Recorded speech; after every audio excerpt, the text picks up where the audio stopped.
Hello everyone. आज देखिएगा solid state में आज सबसे इंपॉर्टेंट पार्ट पढ़ने वाला है। मतलब ये मान के चलो, अगर मेरे को क्वेश्चन बोलूं कि सॉलिड स्टेट में से क्वेश्चन कहां से आएगा, तो मैं ये बोलता हूं या तो एनालिसिस ऑफ क्यूबिक सिस्टम से आता है या फिर जो क्वेश्चन आता है वो डिफेक्ट से आता है। दोनों साइड बराबर प्रोबेबिलिटी है। तो आज अपन पढ़ने वाले एनालिसिस ऑफ क्यूबिक सिस्टम। करें स्टार्ट। चलो, एनालिसिस ऑफ क्यूबिक सिस्टम में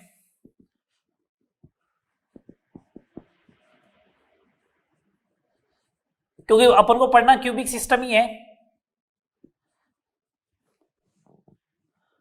पढ़ना अपन को क्यूबिक सिस्टम ही है। ठीक है, चलो आइए एनालिसिस ऑफ क्यूबिक सिस्टम में बात करते हैं। पहला नंबर पॉइंट, क्यूबिक सिस्टम में ए बी और सी बराबर होते हैं, अल्फा बीटा और गामा भी बराबर होते हैं और कितने होते हैं 90 डिग्री। सही बात। ये पहला पॉइंट है क्यूबिक सिस्टम का। Second number point, cubic system में जो यूनिट सेल होती है इकाई कोष्टिका वो 3 होती है। कौन कौन सी? प्रिमिटिव मतलब साधारण, body centre and face centred. साधारण, गण्य इकाई कोष्टिका, body centred cubic unit cell को अपन बोलते हैं काय केंद्रित, और इसको बोलते हैं फलक केंद्रित। ठीक है बात। अब सुन लो बात को आगे। Third number point, cubic unit cell है तो इसके अंदर कॉर्नर कितने होंगे? क्यूब के कॉर्नर कितने होते हैं? 8। ठीक है। फेस कितनी होती है? फलक 6। क्यूब एक रूम को कंसीडर करें, कॉर्नर 8 होते हैं। आप क्यूब के देख लो, फेस एक पीछे वाली दीवार, एक सामने वाली, एक लेफ्ट वाली, एक राइट वाली, एक टॉप, एक बॉटम, 6 फेस हो गए। ठीक है, कॉर्नर 8, फेस 6। भुजा कितनी है? एज कितनी है? भुजाएं कितनी है? काउंट कर लेना, 12 होगी। ये क्यूबिक सिस्टम है अपना। देखो,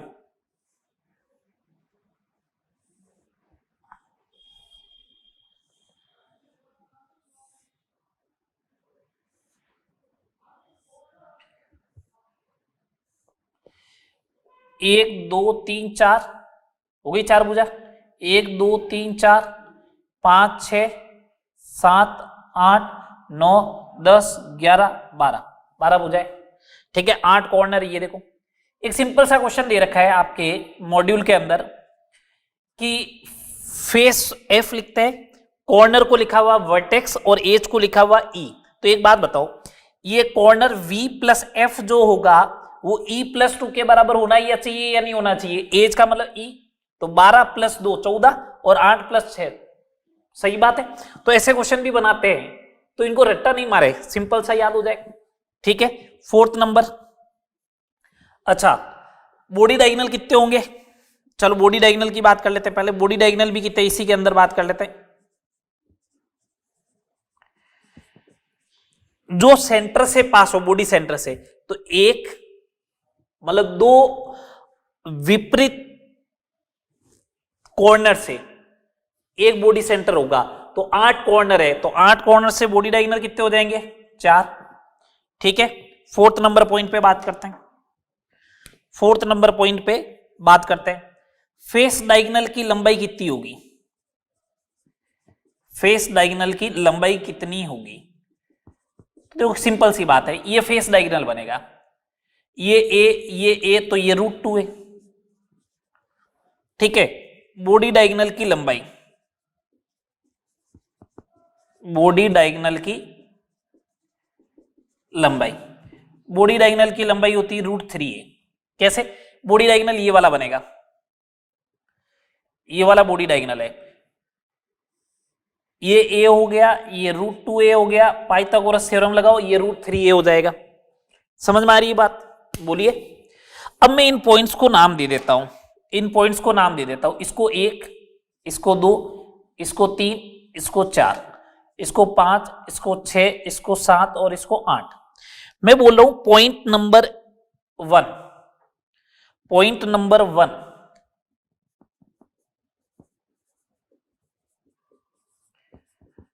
से अन्य बिंदुओं की दूरियां कितनी होगी, अन्य पॉइंट्स की डिस्टेंस कितनी होगी, दूरियां कितनी होगी, वो अपन देखते हैं। ठीक है, तो मैंने कहा सुनो, 3 डिस्टेंस आएगी, दो कौन कौन सी। एक तो डिस्टेंस आएगी ए डिस्टेंस पे कौन सा पार्टिकल है, 2, 3 और 5 वाला। मैं कह रहा हूं एक आएगी √2a, मतलब फेस डायगोनल, तो 7 वाला होगा, 4 वाला होगा और 6 वाला होगा।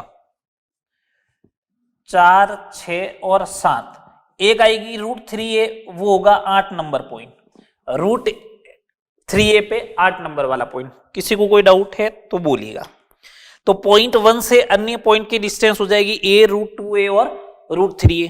बोलो ठीक है। अब सुनना बात को ढंग से। 6 नंबर पॉइंट,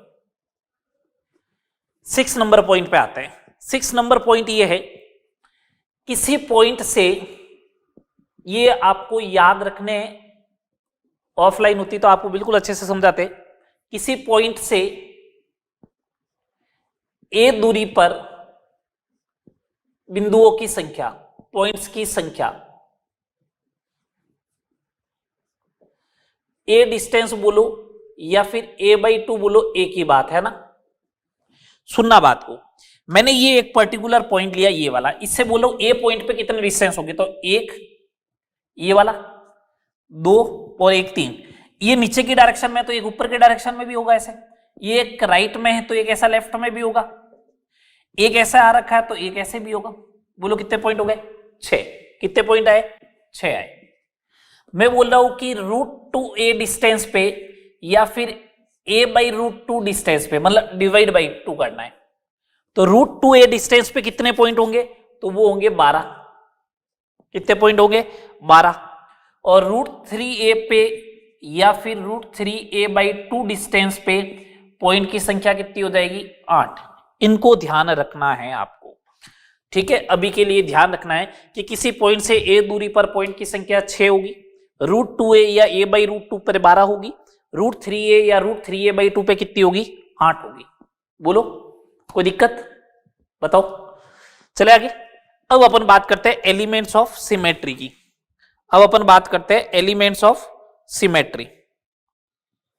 करें स्टार्ट एलिमेंट्स ऑफ सिमेट्री। चले, एलिमेंट्स ऑफ सिमेट्री की बात करते हैं। सममिति के तत्व क्या होते हैं, क्यूबिक सिस्टम में बात करनी।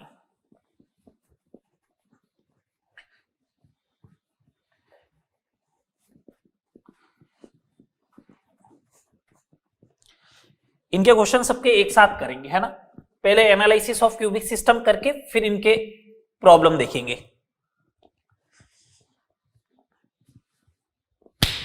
देखो, एलिमेंट्स ऑफ सिमेट्री, सममिति के तत्व।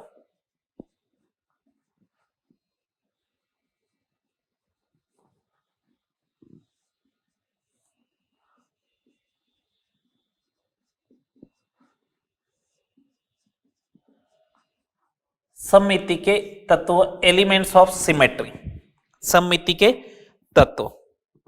सुनना बात को, सममिति के तत्व क्या होते हैं, एलिमेंट्स ऑफ सिमेट्री। सममिति के तत्व मतलब ऐसे एलिमेंट्स है, ऐसे एलिमेंट्स है जिसके करस्पॉन्डिंग सिमेट्री आएगी, जिसके करस्पॉन्डिंग क्या आएगी, सिमेट्री आएगी। देखो कौन कौन से होते हैं, कौन कौन से होते हैं। सबसे पहले क्यूबिक सिस्टम में ही बात कर रहे हैं अपन बात करते हैं सेंटर ऑफ सिमेट्री, सममिति केंद्र, सममिति, सममिति केंद्र, centre of symmetry. Centre of symmetry एक ऐसा पॉइंट है, ऐसा पॉइंट जिससे सारे कॉर्नर की डिस्टेंस क्या हो, बराबर हो। ऐसा पॉइंट जिससे ऑल कॉर्नर की डिस्टेंस सेम हो।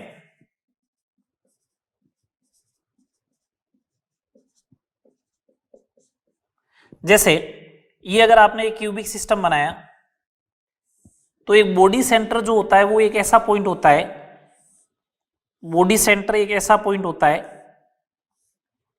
ये इससे इस कॉर्नर की डिस्टेंस √3a/2, बॉडी सेंटर से इस वाले कॉर्नर की डिस्टेंस भी √3a/2, इसका मतलब सारे कॉर्नर की डिस्टेंस कितनी हो जाएगी √3a/2। तो सेंटर ऑफ सिमेट्री जो होता है COS वो होता है बॉडी सेंटर, वो कौन सा होगा बॉडी सेंटर, एक ही पॉइंट है जिससे सारे कॉर्नर की डिस्टेंस क्या आएगी सेम आएगी। समझ में आ गई बात। सेकंड नंबर आता है plane of symmetry. Plane of symmetry सममिति का तल,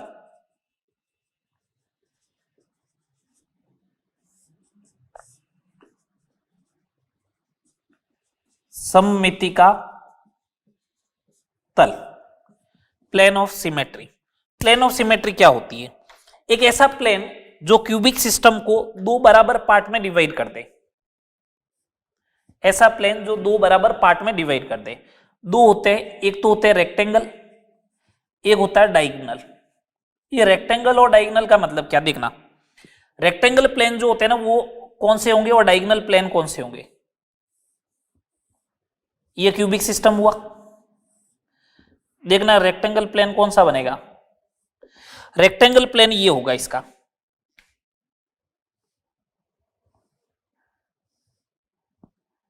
ये रेक्टेंगल प्लेन है, ये वाला, ये रेक्टेंगल प्लेन है। जैसे अगर कोई भी अगर अपन क्यूबिक सिस्टम ले, कोई भी अगर अपन क्यूबिक सिस्टम ले तो उसके अंदर तीन रेक्टेंगल प्लेन होते हैं, उसके अंदर क्या होता है तीन रेक्टेंगल प्लेन। जैसे अगर ये मैं मोबाइल ले रहा हूं, सुनना बात को, अगर मैं इसको क्यूबिक सिस्टम मान लूं तो रेक्टेंगल प्लेन कैसे होगा, एक तो ऐसे, दूसरा ऐसे, है ना, और तीसरा क्या ऐसे स्लाइस कर जाए, पहला दूसरा और तीसरा स्लाइस, तीन रेक्टेंगल प्लेन बनेंगे। आ रही बात समझ में। तो रेक्टेंगल प्लेन होंगे तीन, ये लो। अब बात करते हैं डायगोनल प्लेन कौन से होते हैं। तो मैंने कहा डायगोनल प्लेन देखो कौन सा होगा,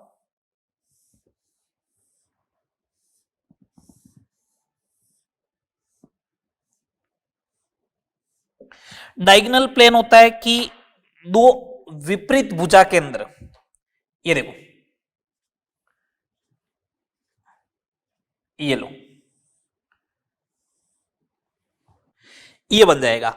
दो विपरीत भुजाएं होनी चाहिए, क्या होनी चाहिए, दो विपरीत भुजाएं होनी चाहिए। ये लो, टोटल भुजाएं कितनी होती है 12, तो दो से बन रहा है एक डायगोनल प्लेन बनेगा, तो 12 से कितने बनेंगे 6, तो 3 + 6 =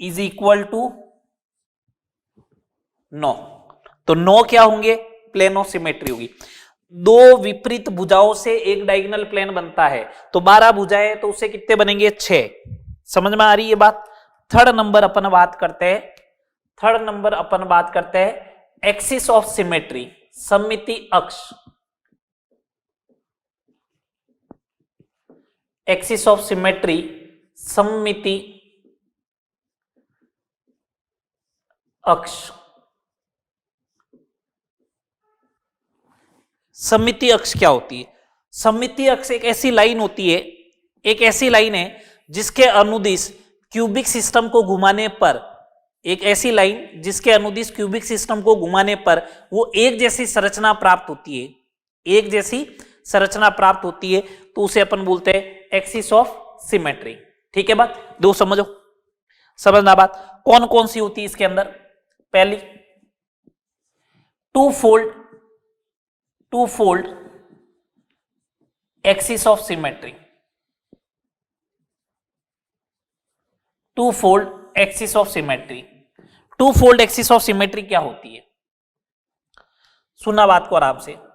to fold axis of symmetry जो होती है कि इसका मतलब एक कंप्लीट रोटेशन करवाओगे, एक कंप्लीट रोटेशन कराओगे तो दो बार संरचना एक जैसी आएगी। इसका मतलब 180 डिग्री पर क्या होगा, एक जैसी संरचना मिलेगी। ठीक है ना। Two fold axis of symmetry होती कौन सी, वो देखिए, विपरीत भुजा केंद्रों को, विपरीत भुजा केंद्रों को जोड़ने वाली रेखा है, ये जोड़ने वाली रेखा, ये होती है क्या, two fold axis of symmetry. अब दो विपरीत भुजा केंद्र है तो भुजा केंद्र मतलब दो विपरीत भुजाओं से एक two fold axis of symmetry बनेगी। 12 है तो 12 से 6 बन जाएगा। तो number of two fold axis of symmetry, number of two fold axis of symmetry कितनी बन जाएगी? 6 जोड़े बन जाएगी 12 भुजाओं से। ठीक है, सेकेंड नंबर बात करते हैं। सेकेंड नंबर बात करते हैं three fold axis of symmetry. Three fold axis of symmetry. ये देखो three fold axis of symmetry जो होती है ये होती है किससे बनेगी? ये किससे बनेगी three fold axis of symmetry? वो देखना आप, ये बनती है बॉडी डायगोनल के अनुदिश रेखा। बॉडी डायगोनल के अनुदिश रेखा, इसका मतलब बॉडी डायगोनल जो होता है वो खुद three fold axis of symmetry की तरह कार्य करता है। तो number of three fold axis of symmetry कितनी हो जाएगी? Number of three fold axis of symmetry कितनी हो जाएगी? 4। ठीक है, थर्ड नंबर बात करते हैं अपन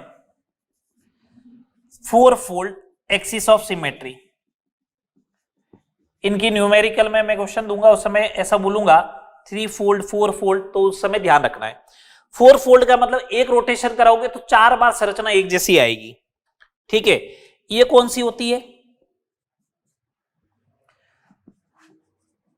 विपरीत फलक केंद्रों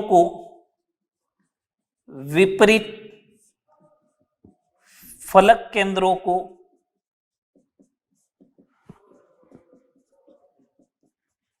जोड़ने वाली रेखा है। विपरीत फलक केंद्रों को जोड़ने वाली रेखा जो होती है उसी को बोलते हैं four fold axis of symmetry. Second number point, number of four fold axis of symmetry जो होती है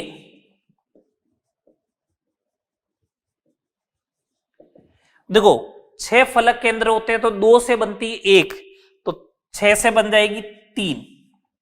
तो अगर मेरे से बोला जाए, मैं एक डायग्राम बना रहा हूं उसमें ये तीनों एक्सप्लेन कर रहा हूं कि कौन कौन सी होगी। एक अपन ये क्यूबिक सिस्टम ले,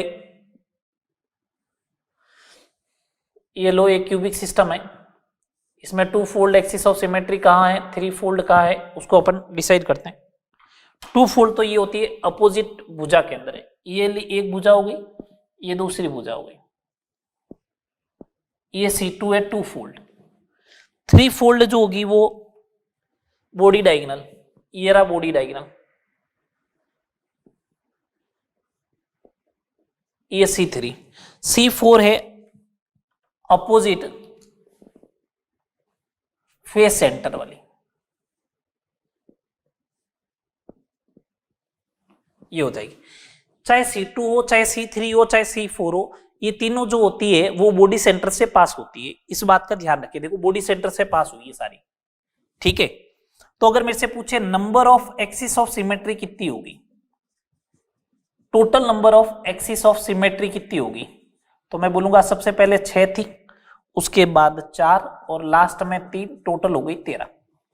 ठीक है, मेरे से अगर ऐसा पूछ ले total elements of symmetry, total elements of symmetry in cubic system, वो कितने होंगे? Total elements of symmetry in cubic system, पहला 1, फिर 9, फिर 13, total elements of symmetry in cubic system कितने हो जाएंगे? 23 हो जाएंगे। कितने हो जाएंगे? 23 हो जाएंगे। आ रही बात समझ में? Total elements of symmetry in cubic system कितने हो जाएंगे? 23 हो जाएंगे। ठीक है बात। मैं एक सिंपल सा क्वेश्चन दे रहा हूं, अगर आपसे पूछ ले ट्राइक्लिनिक क्रिस्टल में सिमेट्री के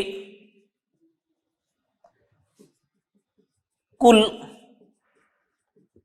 कितने एलिमेंट्स हैं, तो आप बोलोगे आपने पढ़ाया तो क्यूबिक है, आप पूछ रहे हो ट्राई क्लिनिक। मैंने कहा देखो क्यूबिक जो होता है ना उसमें एबीसी भी बराबर है, अल्फा बीटा गामा भी बराबर है और 90 है। लेकिन ट्राई क्लिनिक में ना तो एबीसी बराबर है ना अल्फा बीटा गामा बराबर है, तो इसमें कभी एलिमेंट्री आएगी नहीं, तो एलिमेंट्स ऑफ सिमेट्री आएगी नहीं, तो इसके अंदर एलिमेंट्स ऑफ सिमेट्री होंगे 0। मैं ओवरऑल बात करूं तो क्यूबिक सिस्टम जो है वो मोस्ट सिमेट्रिकल है, मोस्ट सिमेट्रिकल है, सबसे ज्यादा सममित है, कल वाले लेक्चर के अकॉर्डिंग अपन को मालूम चल रहा है। और ट्राई क्लिनिक जो है वो मोस्ट अनसिमेट्रिकल है, मोस्ट अनसिमेट्रिकल है। ठीक है बात, ये बात आपको ध्यान रखनी। चले आगे, बोलिए। चलो नेक्स्ट बात करते हैं।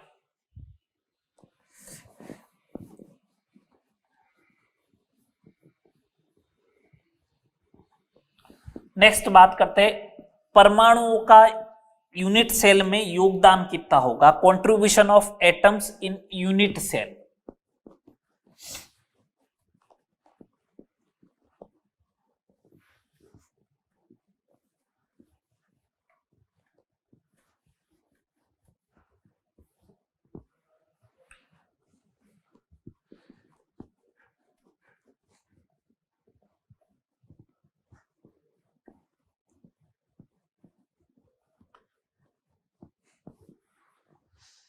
ठीक है, देखना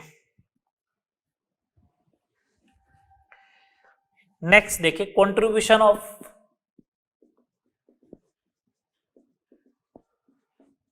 एटम्स इन यूनिट सेल।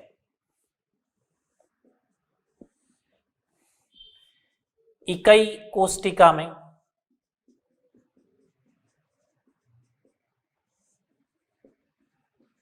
परमाणुओं का योगदान। ठीक है, समझिए, समझना बात को। मैं क्या करता हूं, क्यूबिक सिस्टम बना रहा हूं, समझना बात को।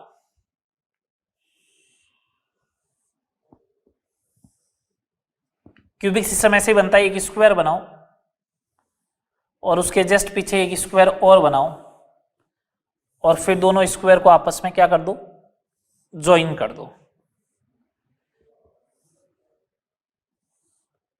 ये लो, मैंने इसके अंदर 3 रेक्टेंगल प्लेन देखे। मैंने बोला ना 3 रेक्टेंगल प्लेन होंगे। कैसे, एक तो स्लाइस कटेगी, ये जैसे एक तो ऐसे आएगा, एक ऐसे आएगा, एक स्लाइस कटेगी, 3। तो मैंने इसमें देखो 3 प्लेन ले लिए। ये देखो,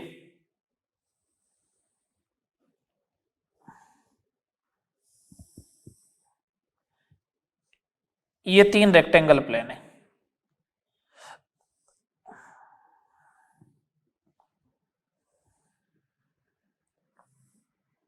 ये 3 रेक्टेंगल प्लेन है।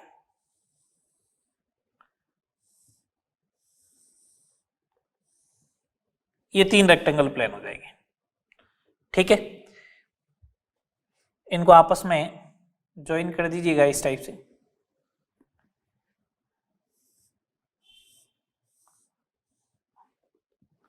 ये इस टाइप से। ठीक है, 3 रेक्टेंगल प्लेन बन गए। अब देखना 8 क्यूब बनेंगे।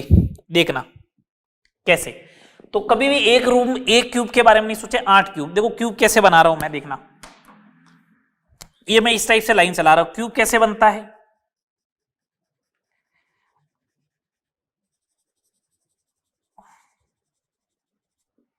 एक स्क्वायर होना चाहिए, ये लो एक स्क्वायर, दूसरा स्क्वायर होना चाहिए, ये लो दूसरा स्क्वायर, फिर इनको आपस में ज्वाइन कर दो, ये लो ज्वाइन कर देंगे,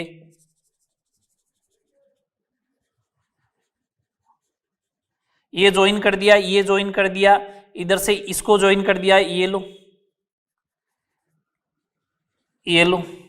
ठीक है, और इधर से ये ज्वाइन कर दिया, हो गया एक। इसी टाइप से एक अब ये पीछे वाला लो और एक इसके जस्ट पीछे, 2 हो गए, 2 ऊपर होंगे, 2 इधर होंगे, 2 इधर होंगे, 8 होंगे या नहीं होंगे। मैंने एक पार्टिकल रख रखा था वो यहां पे, ये मैंने एक पार्टिकल रख रखा है। अगर मैंने ये पार्टिकल रख रखा है तो सुनना बात को ढंग से, ये बड़े वाले क्यूब में एक पार्टिकल रख रखा है, अगर मैंने इस बड़े वाले क्यूब को 8 क्यूब में डिवाइड किया तो ये छोटे वाले क्यूब के कहां पे आ रहा है, कॉर्नर पे आ रहा है। तो 8 यूनिट सेल 8 क्यूब के कॉर्नर पे आएगा, आठों के आठों पे आएगा। तो एक एटम 8 क्यूब में जा रहा है तो एक क्यूब में उसका कितना पार्ट जाएगा, 1/8। समझ में आ रहा है? ये जो पार्टिकल रखा है देखो, अगर 8 क्यूब बनाता हूं तो इसके कॉर्नर पे गया तो उसके पीछे वाले के भी कॉर्नर पे जाएगा, इधर वाले के कॉर्नर पे, इसके भी कॉर्नर पे, इसके भी कॉर्नर पे, इस पे की कॉर्नर, उसके पीछे वाले के भी कॉर्नर पे, उसके पीछे वाले के भी कॉर्नर पे। तो आठों के कॉर्नर पे एक atom is equal to 8 cube. तो 1 cube is equal to 1/8 atom नहीं आएगा क्या? आएगा ना। तो कॉर्नर का योगदान कितना होता है, कॉर्नर का योगदान या कंट्रीब्यूशन, दो मैं डायग्राम से समझा रहा हूं, 1/8 होना चाहिए। अब क्या करो, आप इन दो क्यूब को एक मिला दो, इस पूरे को एक क्यूब मानो, तो ये यहां पे आएगा, तो ये हो गई भुजा, ये भुजा का क्या होगा, केंद्र। तो कॉर्नर का जगह अब इस बार एज सेंटर का कंट्रीब्यूशन की बात करेंगे। एज सेंटर का कंट्रीब्यूशन कितना होगा, तो देखो ये इस वाले क्यूब के भी एज सेंटर पे होगा, इधर वाले के भी होगा, ऊपर वाले क्यूब भी होगा, इधर वाले क्यूब भी होगा। 4 में जा रहा है तो एक में कितना आएगा, 1/4। फिर क्या करो, आप पूरा ये वाला ले लो, तो ये फेस होगी, इस फेस के सेंटर पे आया, इसके भी फेस के सेंटर पे, इसके भी फेस के सेंटर पे, दो क्यूब के फेस के सेंटर पे आया तो एक क्यूब में 1/2 आएगा। तो फेस सेंटर का कंट्रीब्यूशन कितना होगा, फेस सेंटर का कंट्रीब्यूशन कितना होगा, 1/2। और आप इस पूरे को एक बड़ा क्यूब मानते हो तो ये कौन सी पोजीशन पे आता है, सेंटर पे आता है, बॉडी सेंटर पे आता है, तो ये पूरे में एक ही होगा। तो बॉडी सेंटर का कंट्रीब्यूशन कितना होगा, बोलिए 1। बॉडी सेंटर का कंट्रीब्यूशन कितना हो जाएगा, 1। तो ये contribution of atom in unit cell आ गया। कोई दिक्कत बोलो, नहीं। Next, effective number of atom in unit cell, effective number of atoms in unit cell. इकाई कोष्टिका में प्रभावी परमाणुओं की संख्या, इकाई कोष्टिका में प्रभावी परमाणुओं की संख्या। Number of atoms in, effective number of atoms in unit cell 3 है अपने पास। सबसे पहला सिंपल क्यूबिक यूनिट सेल में, चलो मैं एक आपको जनरल आइडिया देता हूं। जेड इफेक्टिव का एक फॉर्मूला लिखता हूं, समझना बात को। Z effective is equal to number of corner divide by 8, क्यों कॉर्नर का कंट्रीब्यूशन कितना होता है, 1/8, plus number of face center divide by 2, plus number of body center divide by 1, plus number of edge center divide by 4। ये एक general formula हो गया, ठीक है, ये एक जनरलाइज फॉर्मूला हो गया। अब अपन बात करते हैं फर्स्ट नंबर पे सिंपल क्यूबिक यूनिट सेल की। सिंपल क्यूबिक यूनिट सेल मतलब साधारण घन्य इकाई कोष्टिका। सिंपल, मैं बार बार डायग्राम नहीं बनाऊंगा। सिंपल क्यूबिक में एटम कहां पे होते हैं, कॉर्नर पे होते हैं, तो जेड इफेक्टिव ओनली 4 कॉर्नर पे होते हैं। कॉर्नर कितने, 8 डिवाइड बाई 8 कितना आ गया, 1। ये लो, ठीक है। बार बार डायग्राम कौन बनाएगा। सेकंड नंबर, बॉडी सेंटर्ड काय केंद्रित body centred cubic unit cell. Body centred का देखो बी का, इसे बीसीसी यूनिट सेल भी बोलेंगे, ठीक है। इसमें अगर जेड इफेक्टिव कैलकुलेट करना है आपको, तो Z effective is equal to corner पे 8 डिवाइड बाई 1/8, बॉडी सेंटर पे 1 divide by 1 is equal to 2। Third number, face centred face centred cubic unit cell, ठीक है, फलक केंद्रित, जिसे अपन एफसीसी भी बोलते हैं। तो face centred cubic unit cell के अंदर जेड इफेक्टिव जो होगा वो कॉर्नर पे तो होगा, तो कॉर्नर डिवाइड बाई 1/8 प्लस कहां पे, फेस सेंटर। फेस सेंटर कितने होते हैं, नंबर 6 डिवाइड बाई 2 कितना आ गया बोलो, 4। कितना आ गया, 4। समझ में आ रही है बात? चले आगे, चलो नेक्स्ट बात करते हैं अपन, नेक्स्ट बात करते हैं।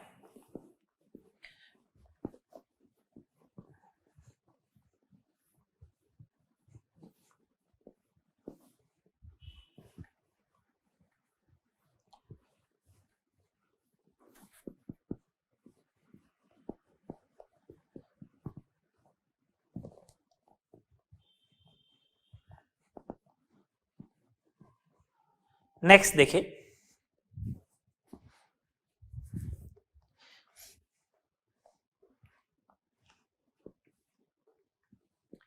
Relation between a and are.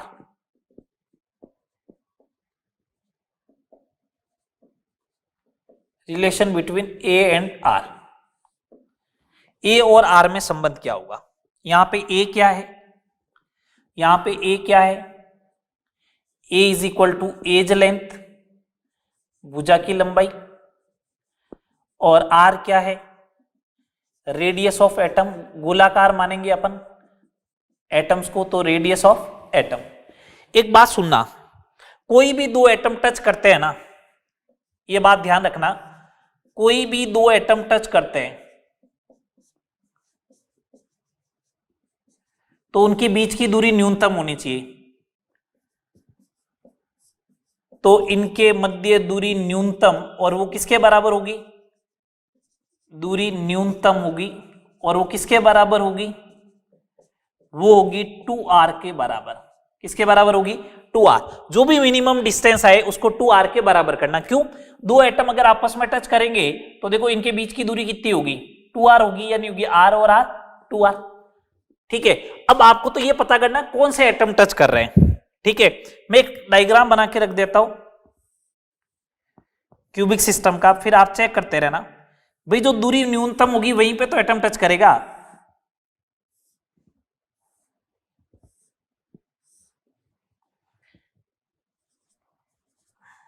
Simple cubic का बना के रख देते हैं। सुनना बात को ढंग से, मैं कह रहा हूं मेरे को टच कौन करेगा, जो मेरे बिल्कुल नजदीक होगा वही तो टच करेगा। अब यहां से 1 किलोमीटर दूर है वो थोड़ी टच करेगा मेरे को, है ना। तो टच करने की कंडीशन यही है कि डिस्टेंस मिनिमम होनी चाहिए, और उस मिनिमम डिस्टेंस को किसके बराबर करोगे, 2r के बराबर करोगे। अब सिंपल क्यूबिक में, तो सिंपल क्यूबिक में कौन कौन सी डिस्टेंस होती है, ये अपने लिख रखा आ जाते ही। कौन कौन सी डिस्टेंस लिखवाई थी, a, √2a और √3a, ये 3 डिस्टेंस होती है। ये सिंपल क्यूबिक की बात है, ये सिंपल क्यूबिक की बात है, ये 3 डिस्टेंस होती है। तो मिनिमम कौन सी डिस्टेंस है, ए वाली डिस्टेंस है। इसका मतलब टच करेगा तो ए डिस्टेंस पे करेगा, ए डिस्टेंस पे करेगा तो सिंपल क्यूबिक के अंदर, सिंपल सा लिख देते हैं, इन सिंपल क्यूबिक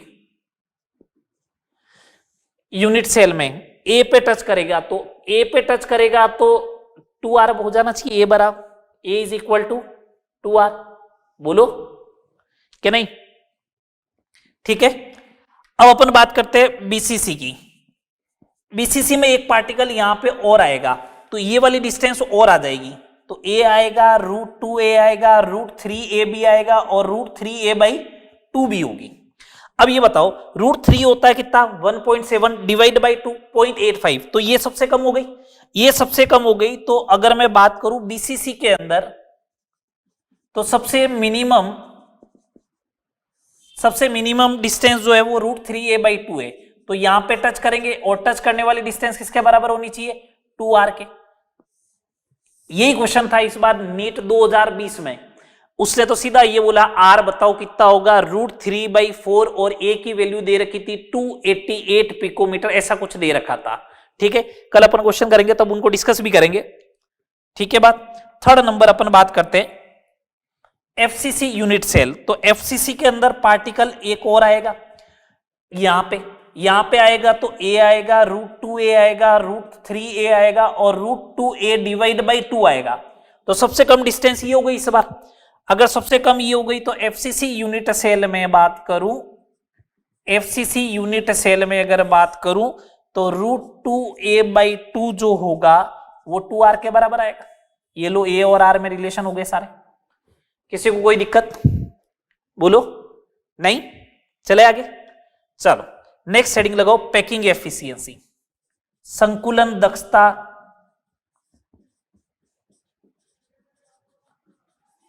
पैकिंग एफिशिएंसी, संकुलन दक्षता।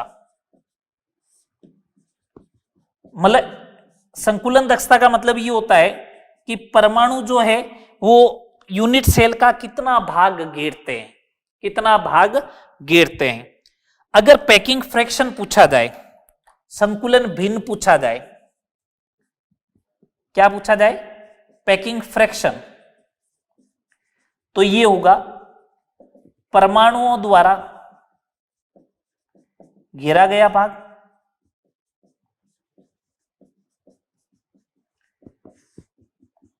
अपॉन इकाई कोष्टिका का आयतन, ये। और अगर आपको ये पूछे कि पैकिंग एफिशिएंसी परसेंटेज में कितनी होगी तो 100 से मल्टीप्लाई कर देना, ठीक है।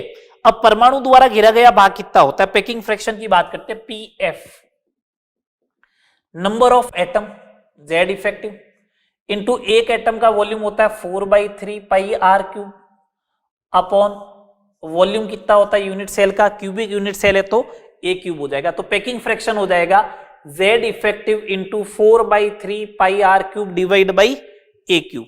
बोलो सही है बात? ये हो जाएगा। अब अपन तो क्या करते हैं, 3 केस ले लेता हूं मैं सिंपल से, simple cubic, simple cubic, simple cubic का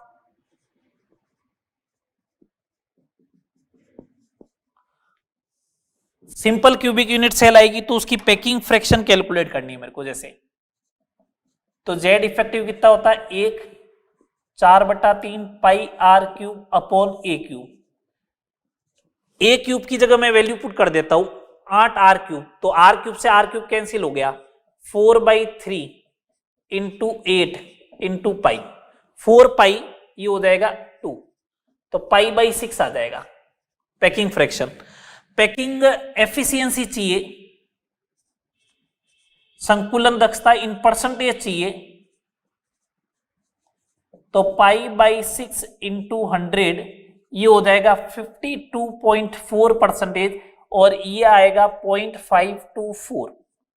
ये पैकिंग एफिशिएंसी आ गई। तो मेरे से अगर पूछे परसेंटेज वॉइड कितनी है, खाली जगह कितनी है, वैकेंट स्पेस, तो मैं बोलूंगा अप्रोक्सीमेट 47.6%। ये लो कुछ भी पूछे, ठीक है, रट्टा नहीं मारे, वहां पे कैलकुलेट कर ले, रिजल्ट याद रखे 52.4 आएगा। सेकंड बात करें बीसीसी यूनिट सेल की, बीसीसी यूनिट सेल की, तो पैकिंग फ्रैक्शन कैलकुलेट कर लो। बीसीसी में कितना होता है, 2 4/3 pi r cube upon a cube. A की वैल्यू लेके आ जाओ भैया, है ना। ए की वैल्यू हो जाएगी 4/√3, तो ये 8/3 तो है ही है, पाई आर क्यूब है ही है। ए क्यूब करूंगा तो ए क्यूब हो जाएगा 4 का क्यूब 64 आर क्यूब और 3√3, तो 3 से 3 कैंसिल हो जाएगा, ये हो जाएगा 8, तो ये आएगा पाई√3 डिवाइड बाई 8, ये होता है 0.68। तो पैकिंग एफिशिएंसी इन परसेंटेज बात करोगे तो 68%, और परसेंटेज वॉइड की बात करोगे तो आएगा 32% नियरली, ठीक है। अब बात करें एफसीसी यूनिट सेल की, इसकी बात करें एफसीसी यूनिट सेल की, तो एफसीसी यूनिट सेल की अगर अपन बात करें तो इसकी पैकिंग फ्रैक्शन जो आएगा जेड है 4 into 4/3 pi r cube upon a cube. A cube की जगह मैं लिखूंगा 64 आर क्यूब, ठीक है, और 2√2 का अगर √2 का क्यूब होगा 2√2, ये होगा ना 2√2, ये लो 2√2, आर क्यूब से आर क्यूब कैंसिल हो गया, 16 32, तो ये हो जाएगा आपके पास π/3 × 2 और √2 ऊपर बचा हुआ है, इसको सॉल्व करोगे तो 0.74 आ जाएगा। देख लेना आप एक बार, गलती नहीं हो कहीं, है ना। पैकिंग एफिशिएंसी परसेंटेज वाइज बात करोगे तो 74%, परसेंटेज वॉइड की अगर अपन बात करेंगे तो वो आ जाएगा 26%। ठीक है बात, चले आगे आगे बात करते हैं।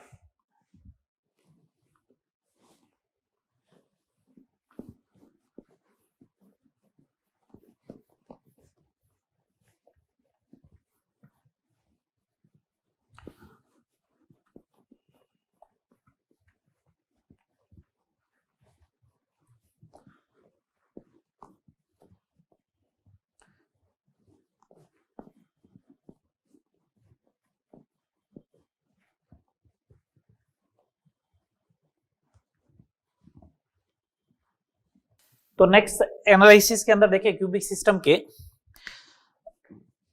अब अपन बात करें तो बात करते हैं डिस्टेंस ऑफ क्लोजेस्ट अप्रोच।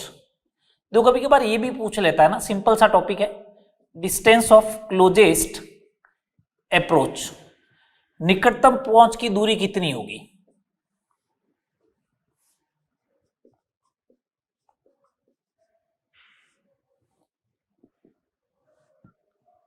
या ऐसे बोल दो क्लोजेस्ट डिस्टेंस बिटवीन एटम, ऐसे लिख दो heading, closest distance between atom, closest distance between atom.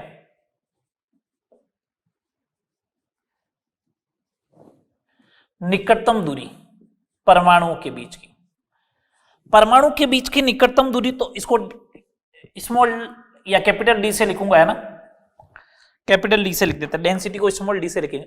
सुनना बात को, परमाणु के बीच की निकटतम दूरी तो तभी होगी जब परमाणु एक दूसरे को टच करे, और टच करने की कंडीशन क्या बोली मैंने, 2r, तो वो 2r ही चाहिए आपको। तो ये d किसके बराबर है, 2r के बराबर है। ये d किसके बराबर है, परमाणुओं के बीच की निकटतम दूरी तो तब होगी जब वो एक दूसरे को टच करे, एक दूसरे को टच करे, और टच करे तो उनके बीच की दूरी कितनी होती है, 2r। बस अपन को तो 2r = d है, तो 2r की जगह वैल्यू पुट कर दो हर बार। अगर सिंपल क्यूबिक है, अगर सिंपल क्यूबिक यूनिट सेल है तो उसमें मालूम है ना 2r किसके बराबर होता था, a के बराबर, तो d = a। इसका मतलब क्लोजेस्ट डिस्टेंस बिटवीन एटम जो होगा वो सिंपल क्यूबिक में a के बराबर होगा। बीसीसी यूनिट सेल में बात करें, बीसीसी यूनिट सेल में अगर बात करें तो अपन को मालूम है, बीसीसी यूनिट सेल में अगर बात करें तो 2r जो था वो √3a/2 के बराबर था, तो d = हो जाएगा √3a/2। ठीक है बात। और एफसीसी यूनिट सेल में अगर मैं बात करूं तो कैपिटल D जो होगा वो होगा a/√2 या फिर √2a/2, ये हो जाएगा। ये 3 डिस्टेंस आ गई। ठीक है, बोलो। चले नेक्स्ट पॉइंट पे बात करते हैं, नेक्स्ट पॉइंट पे बात करते हैं।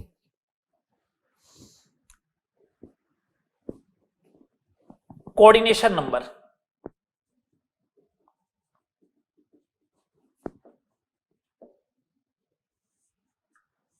कोऑर्डिनेशन नंबर, समन्वय संख्या,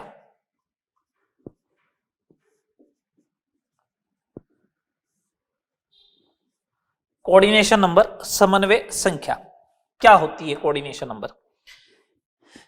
कोऑर्डिनेशन नंबर का मतलब होता है कि किसी भी एटम के नियरेस्ट नेबरिंग एटम कितने, निकटतम पड़ोसी परमाणु कितने हैं, उसी को अपन क्या बोल देंगे, अपन उससे बोलेंगे कोऑर्डिनेशन नंबर। जैसे अगर ये अपना घर है, इसके जस्ट पास में इधर घर है, इसके जस्ट पास में इधर घर है, उसके जस्ट पीछे घर है, तो इसका मतलब कोऑर्डिनेशन नंबर 3 हो जाएगा। ये निकटतम पड़ोसी है। उसके आगे वाला भी पड़ोसी है, लेकिन वो कोऑर्डिनेशन नंबर नहीं होगा, वो सेकंड कोऑर्डिनेशन नंबर होगा, थर्ड कोऑर्डिनेशन नंबर होगा। तो मैं ऐसा बोलूं, कोऑर्डिनेशन नंबर का मतलब होता है कि किसी परमाणु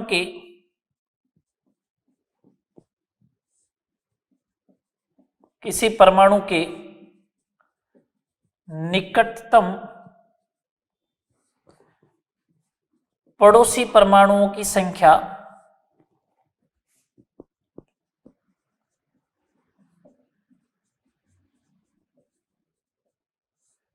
समन्वय संख्या कहलाती है। समन्वय संख्या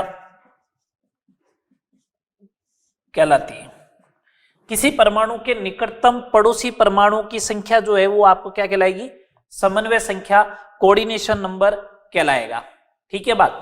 तो सुने बात को, इंग्लिश में अगर बोलूं तो नियरेस्ट नेबरिंग एटम हो जाएगा। सिंपल सी बात है, nearest neighbouring atoms of a particular atom. ठीक है, पर्टिकुलर एटम के लिए नियरेस्ट नेबरिंग एटम कितने हैं उसी को अपन क्या बोलते हैं? कोऑर्डिनेशन नंबर बोलते हैं। ठीक है बात? सुनो बात को, किसी परमाणु के निकटतम पड़ोसी परमाणु की जो संख्या है वो आपको क्या कहलाएगी? समन्वय संख्या कहलाती है। अब सुनना बात को, निकटतम पड़ोसी कौन होगा? जो टच करेगा वही तो निकटतम पड़ोसी होगा। निकटतम पड़ोसी कौन होगा? जो टच करेगा वो। टच करने वाली डिस्टेंस आपको लिखा रखी है मैंने सारी, टच करने वाली डिस्टेंस आपको लिखा रखी है। जैसे देखो, सबसे पहला केस लेते हैं सिंपल क्यूबिक, और एक मैं प्रूव करके भी बताऊंगा। सिंपल क्यूबिक यूनिट सेल ली मैंने, जैसे सिंपल क्यूबिक यूनिट सेल लिया है ना। सिंपल क्यूबिक यूनिट सेल में टच करने की डिस्टेंस क्या है? किस डिस्टेंस पे टच करते हैं? ये लिखा हुआ ए डिस्टेंस पे। ठीक है, टच करने की डिस्टेंस जो है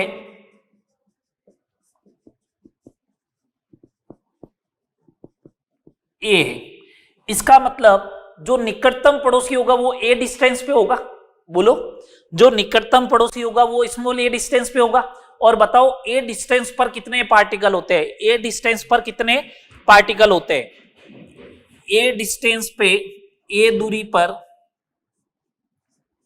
कणों की संख्या, पार्टिकल की संख्या 6 लिखवा रखी है। तो इसका मतलब कोऑर्डिनेशन नंबर जो होगा वो कितना होगा? 6 होगा। बोलिए, कोऑर्डिनेशन नंबर कितना हो जाएगा? 6 हो जाएगा। समझ में आ रही है बात? सेकंड नंबर बात देखें, सिंपल क्यूबिक के बाद में बीसीसी यूनिट सेल हो अगर, तो बीसीसी यूनिट सेल में टच करने की डिस्टेंस ये रही √3a/2। टच करने की जो डिस्टेंस है वो कितनी है? √3a/2। √3a/2 है, इसका मतलब √3a/2 पर निकटतम पड़ोसी होगा। तो √3a/2 दूरी पर कणों की संख्या कितनी होगी वो बताओ आप। तो कणों की संख्या कितनी होगी? बोलो, 8। तो इसका मतलब कोऑर्डिनेशन नंबर कितना हो जाएगा बीसीसी के अंदर? 8। एफसीसी में मैं आपको प्रूव करके बताऊंगा, डायग्राम भी बना के बताऊंगा।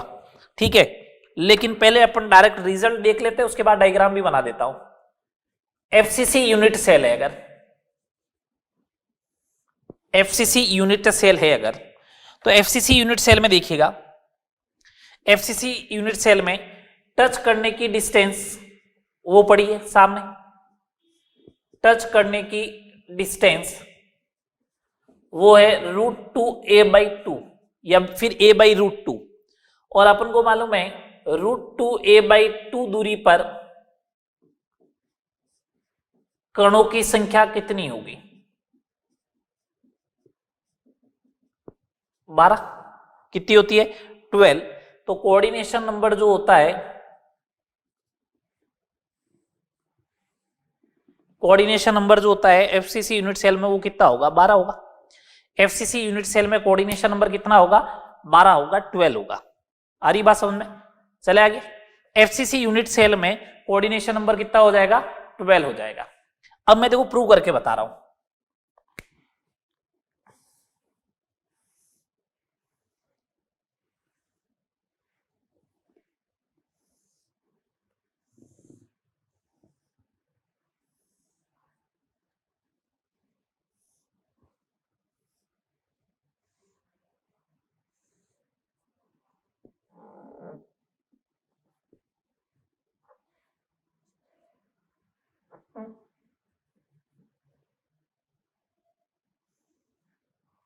ये हो गया एक यूनिट सेल। इस क्यूबिक सेल को दूसरी यूनिट सेल के साथ कंबाइन करता हूं, ये लो।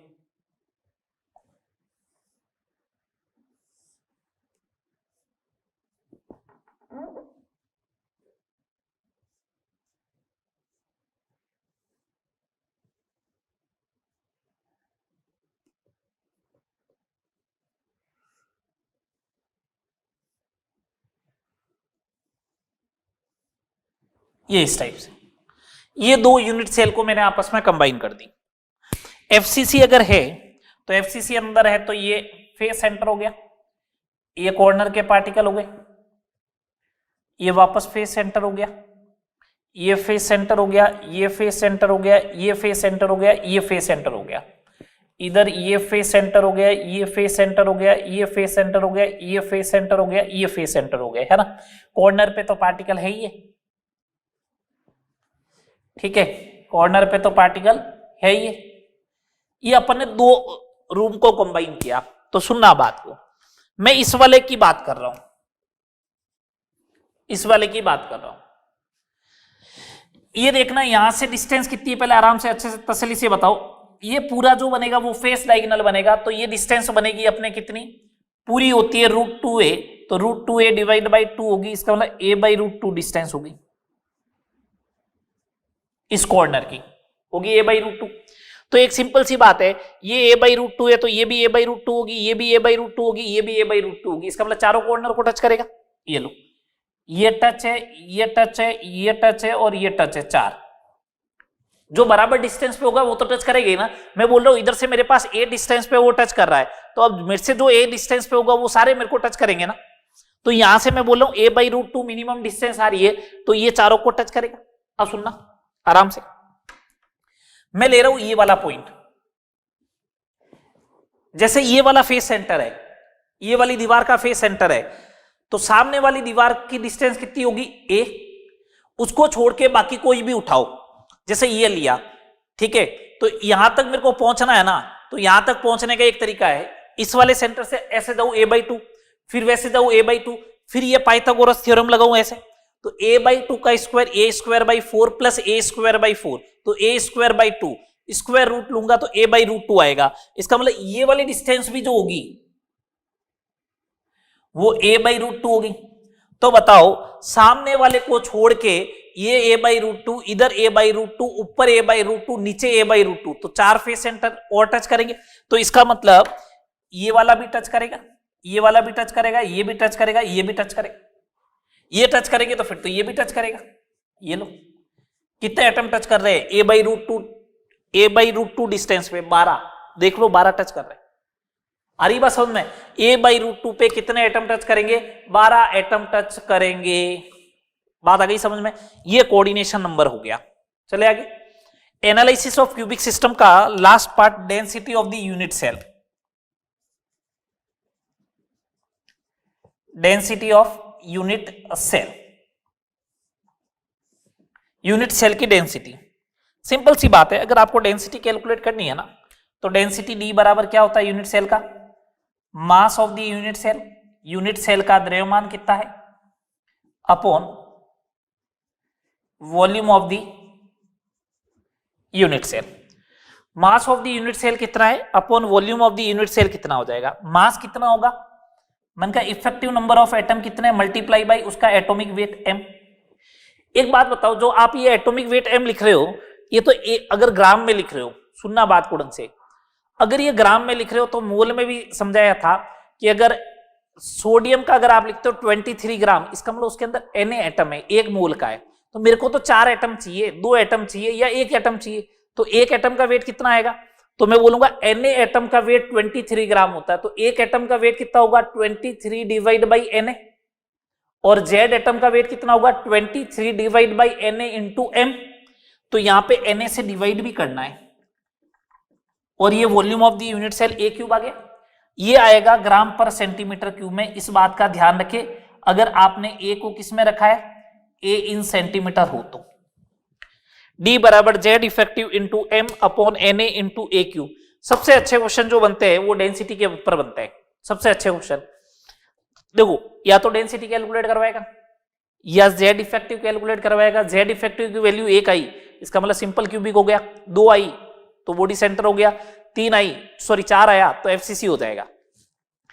एम कैलकुलेट करवा सकता है, ए कैलकुलेट करवा सकता है। ए कैलकुलेट हो गया तो फिर तो आर भी कैलकुलेट करवा सकता है, ए और आर में रिलेशन होता है। ठीक है बात। ये एनालिसिस ऑफ क्यूबिक सिस्टम अपना कंप्लीट। कुछ क्वेश्चंस कर लेते हैं इससे रिलेटेड। आज फॉर्मूले से रिलेटेड क्वेश्चन तो कर ही लेते हैं सिंपल सिंपल से, फिर डेंसिटी वाले और नेक्स्ट लेक्चर में करेंगे अपन।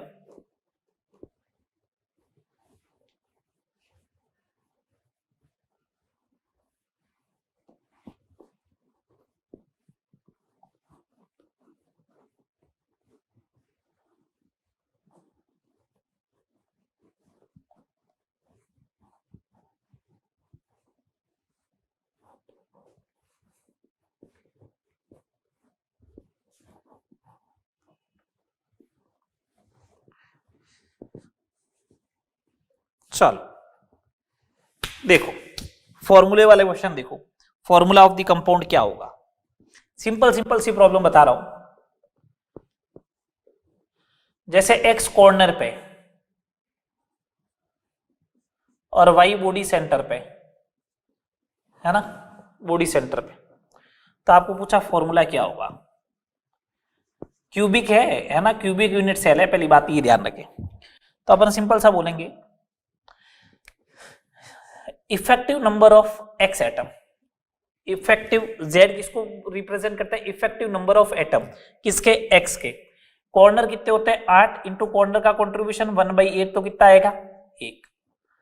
Effective number of atom of Y, body center एक ही होता है, डिवाइड बाई 1 ही आएगा। तो फॉर्मूला क्या हो जाएगा? सिंपल सा फॉर्मूला हो जाएगा सिंपल सा एक्स वाई। फॉर्मूला क्या हो जाएगा? सिंपल सा एक्स वाई हो जाएगा। ठीक है। Second number question, second number question. X अगर कॉर्नर पे है और वाई जो है वो फेस सेंटर पे, तो फॉर्मूला क्या होगा? तो फॉर्मूला क्या होगा? तो तरीका सेम रहेगा। Effective number of atom of X 8 into 1/8 is equal to 1। Effective number of atom of Y, face center पे है तो फेस सेंटर होते हैं 6 इंटू 1/2 इज इक्वल टू 3। तो फॉर्मूला क्या हो जाएगा सीधा अपने लिए? फॉर्मूला हो जाएगा XY3। फॉर्मूला क्या हो जाएगा सीधा? XY3। चलो आगे थर्ड नंबर देखिए। मेरे को बोले एक्स कॉर्नर पे है, वाई जो है वो अल्टरनेट फेस सेंटर पे। मैं कुछ टाइम के लिए होल्ड करता हूं, आप फॉर्मूला बताएं। एक्स कॉर्नर पे, वाई अल्टरनेट फेस सेंटर पे। आप वीडियो को पॉज करके अगर इस क्वेश्चन को करेंगे तो इसमें से काफी लोग आप ये आंसर देने वाले हैं X2Y3। गलत है। ठीक है, X2Y3 इज गलत। सुने बात को क्यों। अब आप कह रहे हो कि 6 फेस सेंटर होता है तो अल्टरनेट का मतलब आधे पे होना चाहिए 3 पे। बात आप सही कह रहे हो। अगर फेस सेंटर ऐसा होता ना कि कंटिन्यू, सुनो बात को, अल्टरनेट का मतलब क्या होता है। अगर जैसे ये 6 जने खड़े हो इस टाइप से, ये 6 जने, मैं कह रहा हूं कि इसमें 3 बॉयज और 3 गर्ल्स है, तो कोई भी पास पास में नहीं होने चाहिए।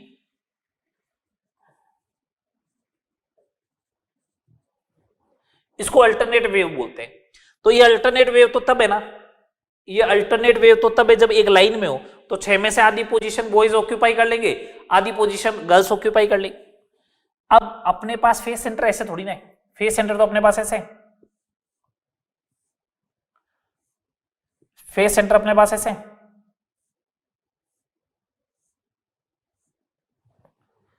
अगर आपने यहां पे रखा पार्टिकल तो इसके पास वाले पे कहीं पे नहीं होना चाहिए। जैसे मैंने इस बोर्ड पे रखा तो इसका पास वाला ये है जो इससे टच करेगा, इस दीवार से ही तो ये जा रहा है, इसी वाली दीवार के कॉर्नर से ही तो ये वाली दीवार निकलेगी, फेस सेंटर जाएगा, इसके ऊपर से ही तो ये ऊपर वाली दीवार जा रही है, ये नीचे वाला फर्स्ट जा रहा है तो इन चारों पे नहीं होना चाहिए। इसका मतलब होगा कहां पे, फिर यहां पे है तो फिर सीधा जाके सामने वाली दीवार पे होगा। इसका मतलब दो ही हुए, इसका मतलब दो ही हुए। यहां पे है तो यहां पे होना चाहिए, यहां पे होगा तो यहां पे होगा, इधर होगा तो इधर होगा। तो दो ही तो फेस सेंटर का मैं है। तो अगर मैं z ऑफ दी x बोलूं तो z ऑफ दी x कितने हैं, 8 into 1/8 is equal to 1। z of the y बोलूं तो 2 ये होंगे, divide by 2 is equal to 1। इसका मतलब फॉर्मूला जो होगा वो क्या हो जाएगा, एक्स वाई हो जाएगा। फॉर्मूला क्या हो जाएगा, एक्स वाई। ठीक है, नेक्स्ट देखें, समझ में आएगी बात। ये क्वेश्चन नंबर 4, आपको बोले कि एक्स कॉर्नर पे है, ठीक है, वाई आपको बोल दे अल्टरनेट एज सेंटर मतलब भुजा केंद्र पर है, तो फॉर्मूला क्या होगा। अब वही तरीका रहेगा अल्टरनेट एज सेंटर का भी, अल्टरनेट एज सेंटर का भी वही तरीका रहेगा। ये देखो, अगर आपने यहां पे रख दिया तो इन साइड से जाने वाली इन दो कॉर्नर से जितनी भी भुजाएं जाती है ना, वहां पे नहीं होना चाहिए। तो एक तो ये भुजा जाती है, यहां पे नहीं रखना है, एक भुजा ये जाती है, यहां पे नहीं रखना है, एक भुजा यहां पे जाती है, नहीं रखना है। तो इसका मतलब यहां पे तो होगा, फिर यहां पे तो होना चाहिए फिर। ठीक है, अब सिमिलर वे में, अब सिमिलर वे में सुनना बात। अब इन दो कॉर्नर से जो भुजाएं जाती है, ये और ये, यहां पे नहीं होना चाहिए, तो फिर तो यहां पे होगा। फिर इन दो कॉर्नर से जो भुजाएं जाती है, ये और ये, यहां पे नहीं होना चाहिए, फिर तो यहां पे होना चाहिए। बोलो, तो इसका मतलब कितने एज सेंटर आ गए, 4 4 आ गए। तो z ऑफ दी x जो आएगा वो 8 divide by 8 is equal to 1, और z ऑफ दी y जो होगा, z ऑफ दी y जो होगा 4 डिवाइड बाई एज सेंटर का कंट्रीब्यूशन भुजा केंद्र का 1/4, ये आ गया। किसी को डाउट है तो बताओ। हो गए 4 क्वेश्चन, ये सिंपल सिंपल से। अब कुछ क्वेश्चन ऐसे आते हैं जिसमें अब हटाने की बात करेगा, वो बोलेगा यहां से हटा दिया गया, तो बताओ फॉर्मूला क्या आएगा। ठीक है, जैसे x कॉर्नर पे, y जो है वो फेस सेंटर पे। यदि कॉर्नर के एक परमाणु को हटा दिया जाए, कॉर्नर के एक परमाणु को हटा दिया जाए, तो फॉर्मूला ज्ञात करो, तो फॉर्मूला ज्ञात करो। तो सिंपल सा तरीका है। पहले कॉर्नर कितने होते थे, कॉर्नर कितने होते थे, 8। अब कॉर्नर कितने होंगे, 7। तो 7 into 1/8 is equal to 7/8। z of the y कितना होगा, फेस सेंटर पे तो 3। फॉर्मूला क्या हो जाना चाहिए, देखो x 7/8 y 3, तो x 7 y 24, x 7 y 24। बोलो, आया समझ में, बात क्लियर, बताओ।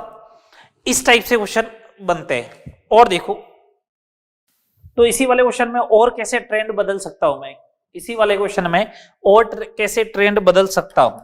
देखो, इसको ये पार्ट दे देते, चलो अपन, मैं क्वेश्चन ऐसे लिख दूं, एक फलक विकर्ण के अनुदिश,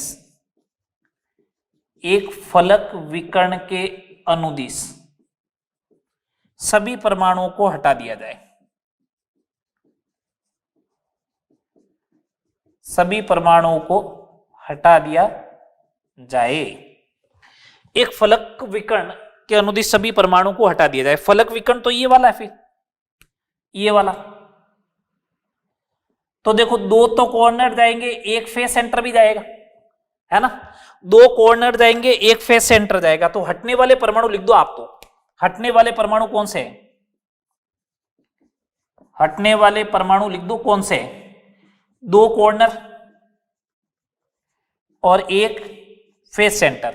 अब मैंने कहा x कितना होगा, x कॉर्नर है, दो कॉर्नर हट गए तो 6 बच गए पीछे, तो 6/8 ये लो, सही। अच्छा, y एक फेस सेंटर हट गया तो पीछे बच गया 5, 5/2, यही बात हुई। अब आप इसे सॉल्व कर ले, ये हो जाएगा 3/4 हो जाएगा क्या। अच्छा, इसका फॉर्मूला बन जाएगा x3 y 10।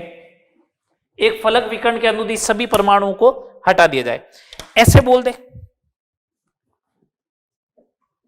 एक फलक के अनुदिश सभी परमाणुओं को हटा दिया जाए। एक फलक के अनुदिश सभी परमाणुओं को हटा दिया जाए। अब आपसे पूछा फॉर्मूला क्या होगा। एक फलक के अनुदिश सभी परमाणुओं को हटा दिया जाए। ये फलक के अनुदिश सभी परमाणु कौन से? ये। तो देखो एक फलक पे एक तो फेस सेंटर आता है, 4 कॉर्नर आते हैं, ठीक है। 4 कॉर्नर हटेंगे, एक फेस सेंटर उठाएगा। तो हटने वाले रिमूविंग एटम कौन कौन से है? हटने वाले या फिर रिमूविंग एटम्स कौन कौन से है? 4 कॉर्नर एंड 1 फेस सेंटर। तो अब x के कितने एटम बच गए? 4 डिवाइड बाई 8, y के 5/2, ये हो जाएगा 1/2। तो फॉर्मूला बन गया xy5, xy5। ओके, ऐसे भी बोल सकता है। इसी का डी पार्ट और देखो, इस क्वेश्चन को ऐसे भी बोल सकता है। एक बॉडी डायगोनल के अनुदिश, एक बॉडी डायगोनल के अनुदिश सभी परमाणुओं को हटा दिया जाए, रिमूव कर दिया जाए, हटा दिया जाए, है ना। बॉडी डायगोनल कौन सा है? ये देखो, सुनना बात को, देखो ये बॉडी डायगोनल है। तो 2 कॉर्नर ही तो जाएंगे, 2 कॉर्नर ही तो जाएंगे। तो रिमूविंग एटम कौन से होंगे बताओ? 2 कॉर्नर। रिमूविंग एटम कौन से होंगे? 2 कॉर्नर। बोलो, अगर 2 कॉर्नर रिमूविंग एटम्स है तो फॉर्मूला होगा x6/8 y3, ये हो गया 3/4। तो xy4, ये इसका सिंपलेस्ट फॉर्मूला हो जाएगा। समझ में आ रही बात? समझ में आए 5 क्वेश्चन? आगे और देखो, फॉर्मूले बेस्ड क्वेश्चन और देखो जो फॉर्मूले से रिलेटेड हो।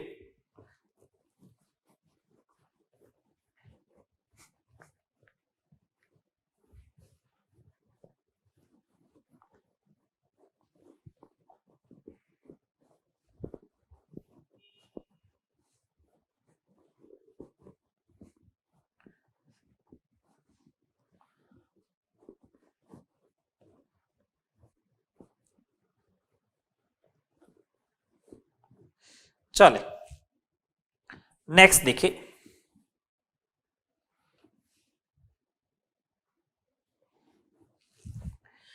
Question number 6। बोला ए कॉर्नर पे, ठीक है, बी जो है वो फेस सेंटर पे, सी जो है वो बॉडी सेंटर पे है, डी एज सेंटर पे, ठीक है। First part, formula of the compound क्या होगा? इसमें पूरे के पूरे हटाने वाले कंसेप्ट सारे अपन सीख लेंगे। फॉर्मूला ऑफ द कंपाउंड क्या होगा पहला। दूसरा, यदि एक फलक के अनुदिश सभी परमाणुओं को हटा दिया जाए, अनुदिश सभी परमाणुओं को हटा दिया जाए,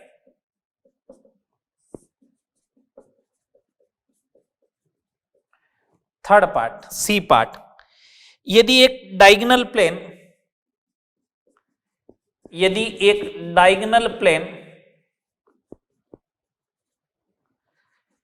के अनुदिश सभी परमाणुओं को हटा दिया जाए, ठीक है। अब आपको मालूम ही है, एक C2 का मतलब समझते हो, एक C2, C3 एंड C4 के अनुदिश सभी परमाणुओं को हटा दिया जाए, अनुदिश सभी परमाणुओं को हटा दिया जाए। मैं एक ही क्वेश्चन में सब कुछ करवा देता हूं। और लास्ट पार्ट, एक रेक्टेंगल प्लेन एंड एक C4 के अनुदिश सभी परमाणुओं को हटा दिया जाए। इस क्वेश्चन को जो है वो पहले आप ट्राई करें, इस क्वेश्चन को पहले आप ट्राई करें, उसके बाद जो है वो मैं करवाऊंगा, ठीक है।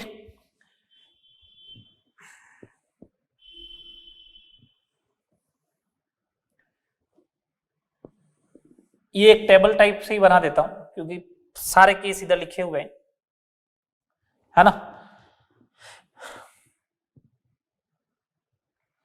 इधर लिख देता हूं रिमूविंग एटम कौन कौन से है, ये लो। उसके बाद ए कितना बचा, बी कितना बचा, सी कितना बचा और डी कितना बच रहा है उसके बारे में बात कर लेते हैं, है ना। ये लो, तो उससे अपन को मालूम चल जाएगा फॉर्मूला क्या आना चाहिए। ये लो और इधर आ जाएगा फॉर्मूला।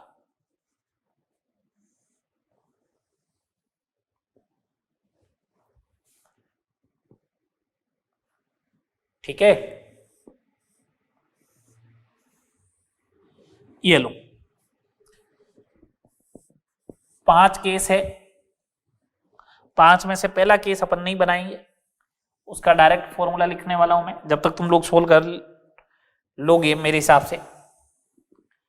ये लो टेबल बन चुकी है, सिंपल सी बात है।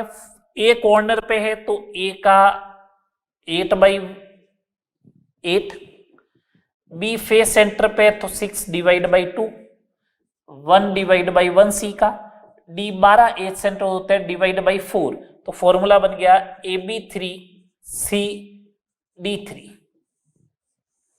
ये फॉर्मूला बना AB3CD3 सबसे पहले तो।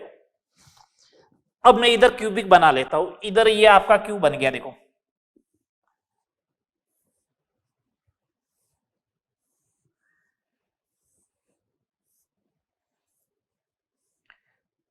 ये लो क्यूब बन गया। ठीक है, अब बोला आपको कि यदि एक फलक के अनुदिश सभी परमाणुओं को हटा दिया जाए, ये फलक मान लिया आपने, ये वाली फलक, तो 4 कॉर्नर गए, 4 कॉर्नर गए, 4 कॉर्नर का मतलब 4 ए हट गए, ये लो। ठीक है, एक फेस सेंटर हट गया, एक फेस सेंटर हट गया तो एक बी हट गया, बॉडी डाइ मतलब एज सेंटर 1 2 3 4, 4 ये भी गए, 4 ये भी गए, डी। बॉडी मतलब बॉडी सेंटर जाएगा क्या, नहीं जाएगा, नहीं जाएगा, इसका मतलब क्या हो गया, बॉडी सेंटर नहीं जाएगा मतलब यही जाएंगे बस, सही बात। अब सुनो, ए के कितने एटम बच गए, 4 हट गए तो पीछे एटम बच गए 4, 4 हो गए तो इफेक्टिव जेड ए कितना होगा 4/8, इसका मतलब 1/2, ये लो, है ना। बी 1 हट गया पीछे बच गए 5, तो जेड ऑफ दी बी 5/2, ये लो। सी एक का 1 है तो z of the C is equal to 1। बारी यही डी की, 4 हट गए पीछे बच गए 8, तो z of the D 8/4 is equal to 2। तो फॉर्मूला होना चाहिए a 1/2, b 5/2, c और d 2। 2 से सॉल्व कर लो इसे, ये आना चाहिए सबसे पहली बार में फॉर्मूला। बोलिए, सबसे पहले फॉर्मूला यही आना चाहिए था। ठीक है, सेकेंड नंबर, यदि एक डायगोनल प्लेन के अनुदिश सभी परमाणुओं को हटा दिया जाए, डायगोनल प्लेन ऐसे बनेगा भैया, ये इसके अनुदिश, ये डायगोनल प्लेन बनेगा। आप जिस रूम में बैठे हो वीडियो देख रहे हो उसका डायगोनल प्लेन ले लो, डायगोनल प्लेन कल समझाया था, अपोजिट भुजा से पास होना चाहिए। तो मैं तो देखो सिंपल सी एक बात बोलूंगा, 1 2 3 4 तो कॉर्नर जाएंगे, सिंपल सी बात है, तो 4 कॉर्नर तो हटने वाले, सीधे दिख भी रहे इसके अंदर, तो 4 कॉर्नर हटेंगे। अब बारी आई फेस सेंटर की, अब बारी आई फेस सेंटर की। अगर ये ऐसे जाएगा ना तो ऊपर वाला और नीचे वाला फेस सेंटर दोनों लेके जाएगा, तो 2 बी भी हटेंगे। एज सेंटर की बात करोगे तो एज सेंटर एक तो ये वाला जाएगा और एक ये वाला जाएगा, 2 एज सेंटर भी जाएंगे, तो 2 डी भी जाएंगे। अच्छा बॉडी सेंटर जाएगा क्या, 100% जाएगा बॉडी सेंटर भी, तो इसका मतलब एक सी भी उड़ गया, ये लो उड़ गया। तो चलो ए के कितने एटम बच गए, 4, ए के 4 एटम बचे तो Z of the A is equal to 1/2, B के 2 एटम उड़ गए तो पीछे बच गया 4, तो Z of the B is equal to 4/2 is equal to 2। C पूरा उड़ गया 0, डी 2 उड़े पीछे बच गया 10, तो Z of the D is equal to 10/4। तो फॉर्मूला क्या होना चाहिए, ए 1/2, बी की वैल्यू 2, डी की वैल्यू 5/2। तो अगर ये 2 से सॉल्व होगा तो ए बी 4 डी 5, बोलिए ए बी 4 डी 5 इसका आंसर आना चाहिए। सही बात बोल रहा हूं। चलो अगली बात देखें, अगली बात देखना, एक C2 C3 C4 के अनुदिश ये बना रहा हूं, देखो सुनना बात को, कौन कौन से हटेंगे, चाहे C2 लो, चाहे C3 लो, चाहे C4, बॉडी सेंटर से तो पास होगा ना। अगर बॉडी सेंटर से पास होगा इसका मतलब एक C तो गया, C पूरा हट गया। अगर C पूरा हटता है तो C तो 0 हो गया, ये लो C 0। आगे बात करते हैं। अच्छा C2, अब जब तक ये मालूम नहीं होगा ना C2 होता क्या है, तब तक बैठे रहो। C2 होता है अपोजिट भुजा केंद्र, अपोजिट एज सेंटर।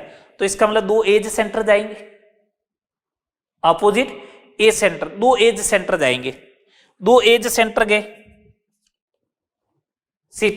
C2 देख लिया। C3 बॉडी डायगोनल होता है, तो बॉडी डायगोनल होता है तो सिंपल सी बात हो गया, 2 कॉर्नर गए, 2 कॉर्नर गए तो पीछे कितना बच गया 6।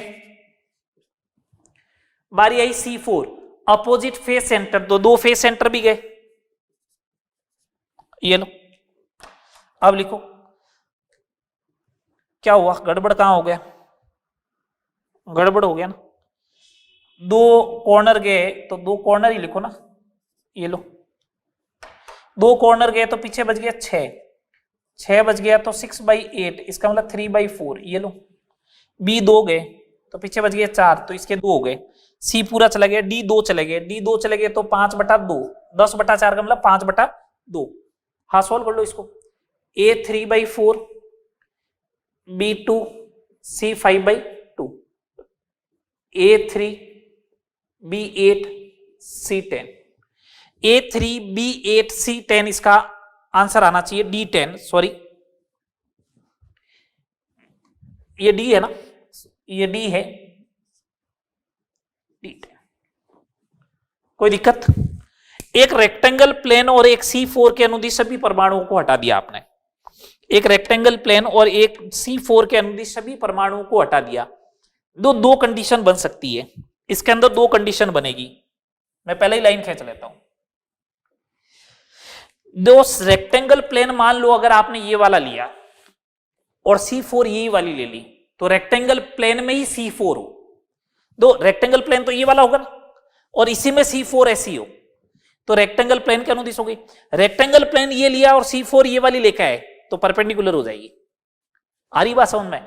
तो एक तो सेम हो, मैं एक ही बात बोल रहा हूं, रेक्टेंगल प्लेन में ही, रेक्टेंगल प्लेन में ही C4 हो और रेक्टेंगल प्लेन परपेंडिकुलर हो C4 के। अब मैं हटने वाले बोल रहा हूं, C 100% हटेगा बॉडी सेंटर। ऐसे जाऊंगा ना तो एक फेस सेंटर तो ये जाएगा, एक सामने वाली दीवार का जाएगा 2, एक बॉटम वाला जाएगा 3, एक ऊपर वाला जाएगा 4, 4 उड़ गए बी, 4 उड़ गए बी, तो बी कितने बच गए, बी बच गया 2, बी बच गया 2, तो जेड ऑफ दी बी कितना आएगा 1, सी 0। अब जब ऐसे हुआ तो कॉर्नर कोई उड़ा क्या, कॉर्नर एक भी नहीं उड़ा। हाँ मजे वाली बात सुनना, मजे वाली बात सुनना, डी कितने गए, तो मैं बोलूंगा डी 1 2 3 4 गए, डी गए 4, 4 गए तो पीछे बच गए 8, 8 बच गए तो जेड ऑफ दी डी हो गया 2, ये पूरे के पूरे 8 बचे हुए तो जेड ऑफ दी ए हो गया 1। तो अपने पास फॉर्मूला हो जाएगा ए का 1, बी का 1, डी का 2, तो ए बी डी 2 बन गया, ए बी डी 2 बन गया। अच्छा परपेंडिकुलर हो तो ये तो 8 रहेंगे, तो जेड ऑफ दी ए 1। अगर परपेंडिकुलर होगा तो 4 तो फेस सेंटर ऐसे चले गए थे इस रेक्टेंगल प्लेन में, एक ये वाली होगी C4, तो इधर वाला फेस सेंटर और इधर वाला फेस सेंटर भी गया, 6 के 6 उड़ गए, तो ये बच गया 0, ये बच गया 0, ये 8 तो बचेंगे ही बचेंगे, तो जेड ऑफ दी डी 2 आ गया। तो फॉर्मूला क्या बन गया बोलो, ए डी 2। समझ में आई बात या नहीं आई बोलिए, ये अपना सॉलिड स्टेट के अंदर एनालिसिस ऑफ क्यूबिक सिस्टम था। ठीक है, यहां तक करें। मिलते हैं नेक्स्ट लेक्चर में। नेक्स्ट लेक्चर में डेंसिटी से रिलेटेड क्वेश्चंस को डिस्कस करूंगा, 5, 6, 7, 10 क्वेश्चन करवाऊंगा। उसके बाद वॉइड स्टार्ट करेंगे अपन पहले। ठीक है, तो डेंसिटी वाले फॉर्मूले को यहां तक पढ़ा है उसको अच्छे से पढ़ के आए, नेक्स्ट लेक्चर में अपन डिस्कस करेंगे।